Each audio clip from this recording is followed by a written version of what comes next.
Visakha Paravada ఫార్మాసిటీలో విషవాయువుల leak పై విచారణ మొదలైంది. SS pharma కంపెనీలో జరిగిన ప్రమాదంపై అనుమానాలు వ్యక్తమవుతున్నాయి. విషవాయువులు లీక్ ఘటన ప్రమాదవశాత్తు జరిగిందా, ఏదైనా కుట్రకోణం ఉందా అనే కోణంలో విచారిస్తున్నారు.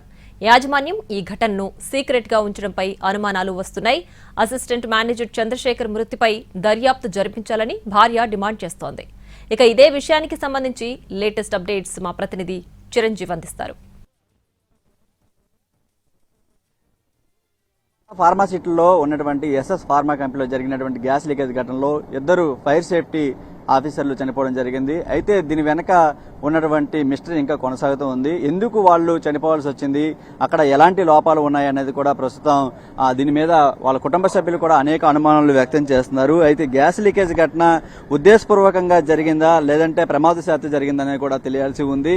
ప్రధానంగా చూసుకుంటే షిఫ్ట్ ముగించుకున్న తర్వాత ఇంటికి వెళ్ళినటువంటి సేఫ్టీ అధికారులు ఎవరైతే ఉన్నారో చంద్రశేఖర్ అదేవిధంగా కుమార్, వీళ్ళిద్దరూ కూడా మళ్ళీ వెంటనే వచ్చిన తర్వాత అక్కడ ఏదైతే అక్కడ ఉన్నటువంటి ట్యాంక్ ను ఓపెన్ చేసిన సమయంలో అక్కడ ఉన్నటువంటి విషవాయువులు కొన్ని లీక్ అయ్యాయని కూడా చెప్తున్నారు. అయితే దీనికి సంబంధించి అక్కడ ఈ హైడ్రోజన్ సల్ఫైడ్ ఏదైతే పాయిజన్, అది ఒక రకమైనటువంటి పాయిజన్ విషవాయువు, దాన్ని పీల్చడం వల్లే వీళ్ళు అక్కడికక్కడ అస్వస్థతకు గురై వెంటనే చనిపోవాల్సి వచ్చింది. అయితే దీని మీద కనీసం కంపెనీ యాజమాన్యం కానీ అక్కడ ఉన్నటువంటి సిబ్బంది కానీ ఎవరు కూడా వాళ్ళ కుటుంబ సభ్యులకు అసలు ఏం జరిగింది ఇప్పటి వరకు కూడా దీని మీద నోరు విప్పడం లేదు, కనీసం వివరణ కూడా ఇవ్వనటువంటి పరిస్థితి కనిపిస్తుంది.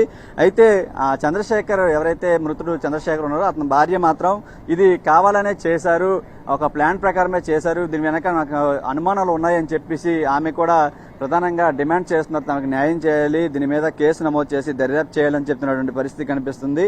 అయితే మరి సేఫ్టీ సంబంధించినటువంటి ఎవరైతే ఆఫీసర్లు చంద్రశేఖర్ అదేవిధంగా కుమార్లు ఉన్నారో వాళ్ళిద్దరూ కూడా అక్కడ ఓపెన్ చేసిన తర్వాత విషవాయువులు పీల్చి చనిపోవడం జరిగింది. మరి వాళ్ళకి ఎందుకు అసలు సేఫ్టీకి సంబంధించినటువంటి ఆక్సిజన్ మాస్కులు కానీ ఇవన్నీ కూడా ఇవ్వలేదు, ఇంటి నుండి వెళ్ళిపోయిన వాళ్ళని ఎందుకు మళ్ళీ రప్పించారు, వీళ్ళిద్దరి మధ్య ఉన్నటువంటి అంటే కంపెనీ యాజమాన్యానికి అదేవిధంగా ఫైర్ సేఫ్టీ అసిస్టెంట్ మేనేజర్ అయిన చంద్రశేఖర్కి వీళ్ళిద్దరి మధ్య కూడా గత కొన్ని రోజుల నుంచి కూడా ఏదో గొడవలు జరుగుతున్నాయని చెప్తున్నటువంటి పరిస్థితి కనిపిస్తుంది. వీటన్నిటిని దృష్టిలో పెట్టుకొని అయితే ఇది ప్రమాదశాత్తు జరిగింది కాదు, కావాలనే చేశారని చెప్పేసి వాళ్ళు ఆరోపిస్తున్నారు.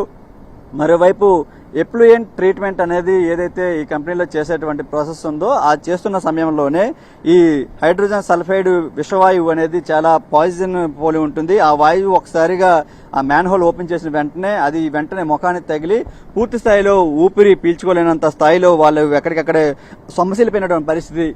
మరోవైపు కంపెనీ యాజమాన్యాన్ని కూడా వివరణ కోరే ప్రయత్నం అయితే మనం చేస్తున్నప్పటికీ వాళ్ళు ఎవరు కూడా నోరు మెదపడం లేదు. ఎందుకంటే ఒకవైపు వాళ్ళది కూడా మిస్టేక్ ఉంది కాబట్టి వాళ్ళెవరు కూడా దీని మీద వివరణ ఇవ్వనటువంటి పరిస్థితి కనిపిస్తుంది. మరోవైపు మృతుల కుటుంబ సభ్యులు కూడా డిమాండ్ చేస్తున్నారు, దీని మీద కేసు నమోదు చేసుకుని దర్యాప్తు చేయాలి, తమ భర్త ఎవరైతే చంద్రశేఖర్ ఉన్నారో అతను మరణానికి గల కారణం ఏంటి, కంపెనీకి అదేవిధంగా కంపెనీ యాజమాన్యానికి అతనికి ఉన్నటువంటి గొడవలు ఏంటి, ఈ కాల్ హిస్టరీ ఇవన్నీ కూడా పూర్తి స్థాయిలో వెలికి తీసి దర్యాప్తు చేయాలని కోరుతున్నటువంటి పరిస్థితి కనిపిస్తుంది. మరి ఈ విధంగా ఇటువంటి ఫార్మా కంపెనీలు పాటించాల్సినటువంటి కనీసమైనటువంటి జాగ్రత్తలు పాటించడం లేదు, సేఫ్టీకి సంబంధించినటువంటి ఏవి కూడా పాటించకుండా ఈ విధంగా అక్కడ పనిచేస్తున్నటువంటి కార్మికుల ప్రాణాలు తీస్తున్నటువంటి పరిస్థితి కనిపిస్తుంది. మరి వీటన్నింటి మీద పూర్తి స్థాయిలో దర్యాప్తు చేయాలని చెప్పి మృతుల కుటుంబ సభ్యులు డిమాండ్ చేస్తున్నారు. సురేష్తో చిరంజీవి NTV.